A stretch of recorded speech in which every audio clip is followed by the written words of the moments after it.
यह सुंदर चिड़िया अपनी ड्रेस उतारकर तालाब में नहाती है।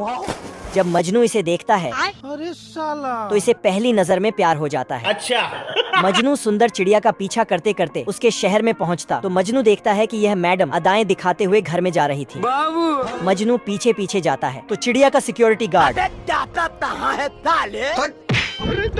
मजनू खिड़की से देखता है तो इसे पता चलता है कि चिड़िया एक बार डांसर है। मजनू चिड़िया को आजाद करने जाता है और जाकर पिंजरा तोड़ता है। बाबू आपने थाना थाया। तो सभी इसका मजाक बनाते हैं। औरत का चक्कर बाबू भैया, औरत का चक्कर। सिक्योरिटी गार्ड भी इसकी अच्छे से धुलाई करता है और मजनू उदास होकर रोने लगता है। कैसे कैसे लोग रहते हैं यार यहाँ। तभी यह चिड़िया सब कुछ छोड़ छाड़ कर इसके घर में झाड़ू पोछा करने के लिए आ जाती है।